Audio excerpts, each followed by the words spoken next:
This is your city. Right now, tonight, everything is working exactly as it should. Millions of people going about their lives, checking their phones, driving home, sitting in hospitals, flying across the country, completely unaware of what could happen in the next 60 seconds. Because somewhere above you, right now, a missile is already moving. It does not explode. It does not make a sound. It sends out one single invisible pulse of energy. And in that one moment, everything electrical on the ground dies. Your phone, dead. Your car, a 2-ton piece of useless metal. The doors won't even open. The hospital keeping your loved ones alive, completely silent. The planes in the sky, instruments gone. Pilots flying blind, traffic systems, water pumps, food supply chains, emergency services, banks, all of it gone. Not damaged, not slow, gone permanently. Within 24 hours, no food is being distributed anywhere. Within 72 hours, water treatment plants stop functioning. Within a week, millions of people are dying, not from a blast, not from fire, from civilization simply stopping. One missile, one pulse, a nation set back by decades overnight. This is not science fiction. This is not a movie. This is an EMP weapon, and right now, multiple countries around the world have them ready. Introduction. In today's video, we are going to break down one of the most terrifying and least talked about weapons in existence, the electromagnetic pulse weapon, the EMP. We will cover exactly what it is, how it works, the real history behind it, including a test that already happened and most people have never heard of. Which countries have it right now? What happens to your city day by day after a strike? And whether any of us are actually protected. That last part, the answer might genuinely shock you. Let's get into it.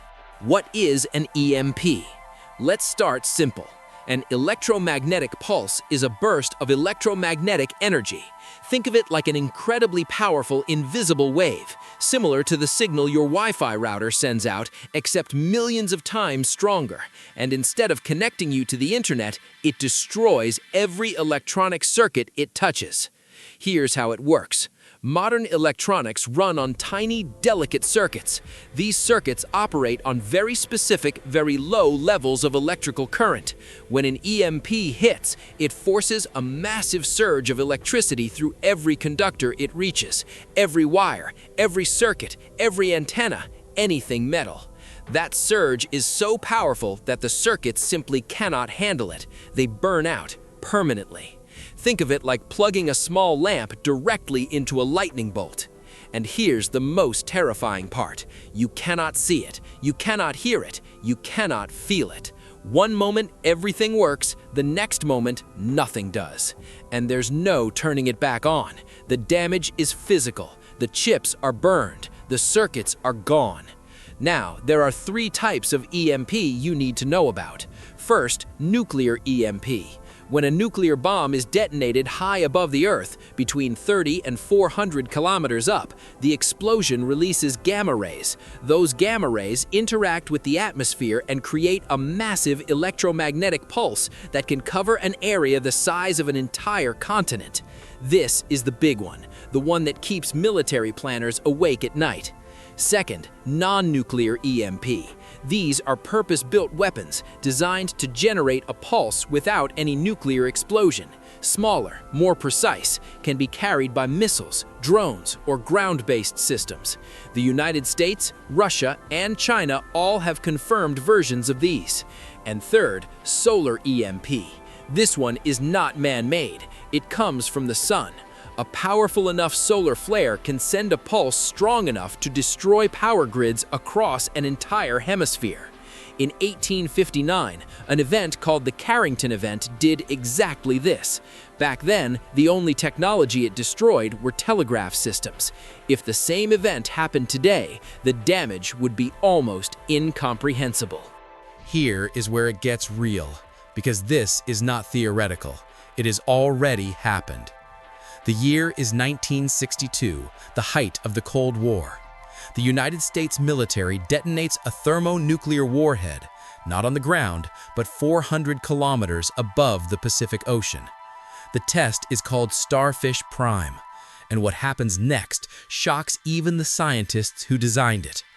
Almost 1,400 kilometers away, in Hawaii, streetlights go out. Burglar alarms start going off randomly across the islands. Electronic equipment fails. The EMP from a single detonation in space had traveled across the Pacific and fried electrical systems on the ground. People in Hawaii stood outside watching the sky light up with eerie colors, completely unaware that what they were seeing was the first real demonstration of EMP's power. The military immediately understood what this meant. If a detonation over the ocean could affect Hawaii, what would a detonation directly over a populated country do? The answer was classified for decades. The Soviets were running the same experiment.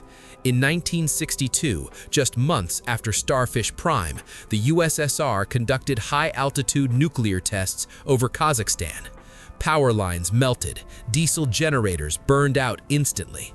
An underground power cable, buried and shielded, was destroyed from 1,000 kilometers away. Both superpowers now knew EMP was not just a side effect of nuclear weapons, it could be the weapon itself. And so began decades of classified research to develop dedicated EMP weapons, weapons that did not need a nuclear explosion, weapons small enough to fit on a missile or a drone. Most of that research is still classified today. In 2012, the United States Air Force released footage that most people completely missed. A cruise missile, launched from a bomber, flew over a test facility in the Utah desert.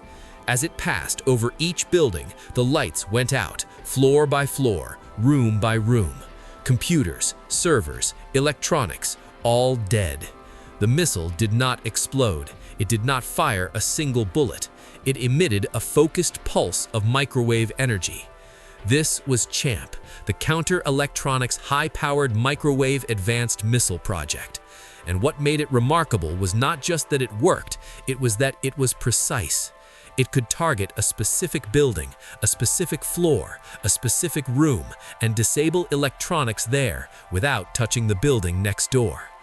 This is no longer Cold War science. This is operational military technology available today. So who has EMP weapons right now? United States, confirmed. Russia, confirmed. China, confirmed and rapidly advancing. North Korea has openly threatened EMP attacks on multiple occasions and is believed to have both nuclear EMP capability and dedicated non-nuclear devices. Iran reportedly developing capabilities. In 2017, a report submitted to the U.S. Congress warned that a single nuclear EMP detonation over the continental United States could result in the deaths of up to 90% of the American population within 1 year. Not from the blast, from the collapse of food, water, and medical systems that depend entirely on electricity. That report was written by some of the most senior military and scientific experts in the country. Let that sink in. Let's walk through exactly what happens after an EMP strike on a major city. Not as a movie, as a realistic breakdown. Day 1. All vehicles made after approximately 1980 stop working. Their electronic ignition systems are destroyed. Roads become gridlocked instantly with dead vehicles. Emergency services cannot respond. Hospitals switch to backup generators, but those generators have electronic control systems that are also fried. Planes in the air lose all instrumentation. Most modern aircraft cannot be flown manually without computer assistance. Communications are completely down. No cell towers, no internet, no radio, except for military-hardened systems. Day 3. Water treatment plants have stopped functioning. Water pressure in pipes is dropping. Supermarkets have been stripped within 24 hours because everyone understands that no trucks are coming. Refrigeration is gone. Food is spoiling. Supply chains, which depend entirely on digital logistics, have frozen completely. Day 7. Without law enforcement communication, police are limited to tiny foot patrols. Looting is widespread. People in dense cities who have no way to grow food or access water are leaving on foot. Hospitals have run out of critical medications that require refrigeration, insulin, cancer treatments. People are dying from conditions that were perfectly manageable 1 week ago. Day 30, there is still no power, because fixing the power grid requires manufacturing new transformers.